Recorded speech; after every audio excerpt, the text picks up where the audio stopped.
अस्सलाम वालेकुम। आज हम डिस्कस करेंगे साइक्लिक जीएमपी पाथवे। तो सबसे पहले हम देख लेते हैं कि कौन से सब्सटेंसेस हैं जो साइक्लिक जीएमपी पाथवे को यूज़ करते हैं। इसमें सबसे पहले आ जाता है नाइट्रिक ऑक्साइड, ठीक है, और दूसरा आ जाता है एट्रियल नाइट्रोयूरेटिक पेप्टाइड या एएनपी, ठीक है। तो नाइट्रिक ऑक्साइड बनता कैसे है? सबसे पहले जब आर्जिनिन कन्वर्ट होता है इनटू द सिट्रोलिन, ठीक है, आर्जिनिन की कन्वर्जन होती है इनटू द सिट्रोलिन। तो इस कन्वर्जन के दौरान एक एंजाइम एक्ट करता है जिसको हम कहते हैं नाइट्रिक ऑक्साइड सिंथेज, ठीक है। तो जब ये एंजाइम एक्ट करेगा तो एज अ रिजल्ट साथ में क्या बनता है? नाइट्रिक ऑक्साइड बनता है, ठीक है।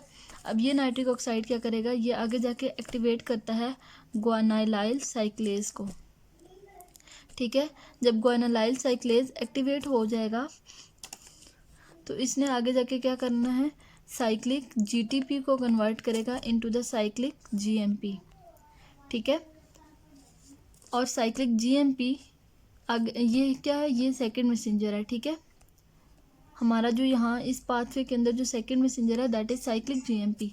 तो साइक्लिक जीएमपी आगे जाके एक्टिवेट करवाएगा प्रोटीन काइनेज ए को, ठीक है, सॉरी प्रोटीन काइनेज जी को। जैसे हमने जब साइक्लिक एएमपी पाथवे पढ़ा था तो उसमें हमने देखा था कि साइक्लिक एएमपी जो है वो जाके एक्टिवेट करता है प्रोटीन काइनेज ए को। तो यहाँ पे साइक्लिक जीएमपी पाथवे पढ़े हम, तो ये आगे जाके एक्टिवेट करता है प्रोटीन काइनेज जी को, ठीक है। अब दूसरी तरफ ये तो नाइट्रिक ऑक्साइड कहाँ से बनता है? जब आर्जिनिन कन्वर्ट होता है इनटू द सिट्रोलिन, ठीक है। लेकिन दूसरा जो हमारा सब्सटेंस है जो यूज़ करता है साइक्लिक जीएमपी पाथवे को that is atrial नाइट्रोयूरेटिक peptide. Atrial नाइट्रोयूरेटिक peptide कहाँ से बनता है? हार्ट के अंदर जो एट्रिया होता है, ठीक है, एट्रियम से रिलीज होता है, ठीक है। एट्रियम से क्या रिलीज होगा? एएनपी या एट्रियल नाइट्रोयूरेटिक पेप्टाइड। अब ये क्या करता है? नाइट्रिक ऑक्साइड जो होता है ये सेल के अंदर डिफ्यूज़ करेगा, ठीक है, और डिफ्यूज़ करके डिफ्यूजन के बाद वो ग्वानाइलाइल साइक्लेज को एक्टिवेट करवाता है। जबकि एएनपी जो होता है इसके कुछ रिसेप्टर्स होते हैं सेल मेम्ब्रेन के ऊपर और ये उन रिसेप्टर्स के साथ बाइंड करता है और फिर ग्वानाइलाइल साइक्लेज को एक्टिवेट करवाता है, ठीक है। अब जब ये एक्टिवेट हो गया उसके बाद क्या होगा? प्रोटीन काइनेज जी तक ये सारा पाथवे हो गया। अब अगर हमारे पास नाइट्रिक ऑक्साइड था, ठीक है, तो नाइट्रिक ऑक्साइड के इफेक्ट क्या क्या आगे आएंगे? सबसे पहला इफेक्ट ये क्या करता है? ये फॉस्फेटेज को एक्टिवेट करवाएगा, ठीक है। फॉस्फेटेज जब एक्टिवेट होता है तो हमें पता है कि स्मूथ मसल्स क्या होंगे? स्मूथ मसल्स की रिलैक्सेशन, स्मूथ मसल्स रिलैक्स करेंगे। और हमें ये भी पता है कि जो ब्लड वेजल्स होती हैं उनके अंदर स्मूथ मसल्स पाए जाते हैं, ठीक है। तो यहाँ पे जब ब्लड वेजल्स के स्मूथ मसल रिलैक्स करते हैं तो ब्लड वेजल्स जो होती हैं उनके अंदर ब्लड वेजल्स की डायलेटेशन होती है, ठीक है।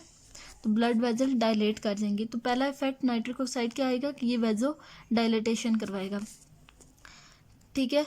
और सेकंड इफेक्ट इसका क्या आता है कि ये प्लेटलेट एग्रीगेशन को प्रिवेंट करता है, प्रिवेंट प्लेटलेट एग्रीगेशन, ठीक है। ये प्लेटलेट एग्रीगेशन को प्रिवेंट करेगा। जब हमारे पास कोई एमआई का पेशेंट आता है जिसको मायोकार्डियल इन्फार्क्शन हुआ होता है, उनके अंदर क्या होता है कि जो उनकी कोरोनरी आर्टरी होती है उसके अंदर कोई ना कोई ब्लॉकेज आ जाती है, कोई प्लैक बन जाता है जिसकी वजह से हार्ट को ब्लड सप्लाई नहीं मिल रही होती। तो ऐसे जो पेशेंट होते हैं, एमआई के जो पेशेंट होते हैं, उनको हम एक टैबलेट देते हैं दैट इज़ नाइट्रोग्लिसरीन, ठीक है। ये नाइट्रोग्लिसरीन क्या करती है? ये एक्ट करती है एज अ ब्लड थिनर, क्योंकि इसके अंदर क्या होता है? नाइट्रिक ऑक्साइड होता है, ठीक है। तो ये क्या करती है? ये यही पाथवे यूज़ करती है और आगे जाके एक तो वेजोडाइलेटेशन करवाएगी, साथ में जो प्लेटलेट एग्रीगेशन वहाँ पे हुई है, वहाँ पे जो प्लैक बना हुआ होता है उसको ये डिज़ोल्व करती है, ठीक है। वो जो ब्लॉकेज होता है उसको डिज़ोल्व करती है ताकि हार्ट को जो है वो ब्लड सप्लाई मिल सके। तो ये इसके इफेक्ट आ जाते हैं नाइट्रिक ऑक्साइड के। अब अगर हमारे पास एट्रियल नाइट्रोयूरेटिक पेप्टाइड या एएनपी हो, ये जो एएनपी होता है ये कब रिलीज होता है? जब ब्लड प्रेशर बहुत ज़्यादा हाई हो, ठीक है, तो एट्रिया बहुत ज़्यादा एक्सेसिवली स्ट्रेच होंगे। एट्रिया जब बहुत ज़्यादा एक्सेसिवली स्ट्रेच होंगे क्योंकि अगर ब्लड प्रेशर ज़्यादा है तो वीनस रिटर्न भी ज़्यादा होता है। जब वीनस रिटर्न ज़्यादा होगा तो एट्रिया जो है वो ज़्यादा स्ट्रेच करेंगे। जब भी एट्रिया ज़्यादा एक्सेसिवली स्ट्रेच होगा तो क्या होगा कि ये एएनपी रिलीज़ होगा। अब एएनपी ने क्या करना है? वेजो डायलेटेशन करवानी है पहले। तो सबसे पहला काम ये क्या करेगा, वेजो डायलेटेशन करवाएगा, ठीक है। अब हमें पता है कि जब किडनी के लेवल पे वेजो डायलेटेशन होगी, ठीक है, तो किडनी में जब वेजो डायलेटेशन होगी तो वहाँ पे GFR इंक्रीज़ हो जाएगा, ठीक है। जब GFR इंक्रीज़ होगा तो वाटर की एक्सक्रीशन ज़्यादा होगी और साथ में सॉल्ट्स की या सोडियम की एक्सक्रीशन भी ज़्यादा होगी, ठीक है। जब वाटर की एक्सेस एक्सक्रीशन हो तो उसको हम कहते हैं डाईयूरेसिस, और जब सॉल्ट्स की ज़्यादा एक्सक्रीशन हो दैट इज़ कॉल्ड एज नाइट्रोयूरेसिस, ठीक है। तो पहला काम ये क्या करता है, एट्रियल नाइट्रोयूरेटिक पेप्टाइड कि ये GFR को इंक्रीज़ करेगा, डाईयूरेसिस और नाइट्रोयूरेसिस करवाएगा। दूसरा काम ये क्या करता है कि किडनी में से रेनिन रिलीज़ हो रही होती है। हमें पता है कि रेनिन क्या करती है, वो ब्लड प्रेशर को इंक्रीज़ करती है। रेनिन एंजियोटेंसिन सिस्टम जो होते हैं ये क्या करते हैं कि ब्लड प्रेशर को इंक्रीज़ करते हैं। तो ये रेनिन की सिक्रीशन को किडनी में से कम करेगी।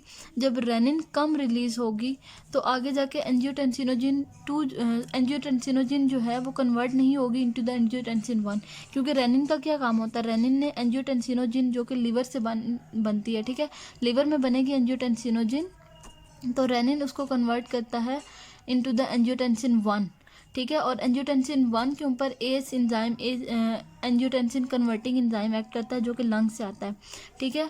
वो एंजियोटेंसिन 1 को कन्वर्ट करता है इनटू द एंजियोटेंसिन 2, और फिर ये मिल के क्या करते हैं, ब्लड प्रेशर को इंक्रीज़ करते हैं और साथ में एल्डोस्टेरोन की प्रोडक्शन करते हैं। और एल्डोस्टेरोन जो होता है वो मिनरलोकोर्टिकॉइड है, वो वाटर और सॉल्ट की रिटेंशन करवाता है, ठीक है। तो एट्रियल नाइट्रोयूरेटिक पेप्टाइड क्या करेगा कि रेनिन की सिक्रीशन को कम करेगा फ्रॉम द किडनी। जब रेनिन कम रिलीज़ होगा तो एंजियोटेंसिनोजिन कन्वर्ट नहीं होगा इनटू द एंजियोटेंसिन 1। जब एंजियोटेंसिन 1 कम बनेगा तो आगे एंजियोटेंसिन 2 भी कम बनेगा, यानी कि रेनिन जब कम होगा तो एंजियोटेंसिनोजिन कन्वर्ट नहीं होगा इनटू द एंजियोटेंसिन 1। तो एंजियोटेंसिन 1 कम है तो आगे जाके एंजियोटेंसिन 2 भी कम बनेगा। जब वो भी कम बनेगा तो साथ में एल्डोस्टेरोन भी रिलीज़ नहीं होगा, ठीक है। तो एंजियोटेंसिन 2 जो है वो भी कम हो जाएगा और साथ में एल्डोस्टेरोन भी कम हो जाएगा, ठीक है। जब एल्डोस्टेरोन ये कम हो जाएगा तो एज अ रिज़ल्ट क्या होगा कि ब्लड वॉल्यूम जो है वो डिक्रीज़ हो जाएगा। तो ब्लड वॉल्यूम डिक्रीज़ हो जाएगा और इस तरह क्या होगा कि ब्लड प्रेशर जो है वो टुवर्ड्स द नॉर्मल आ जाएगा। Thank you.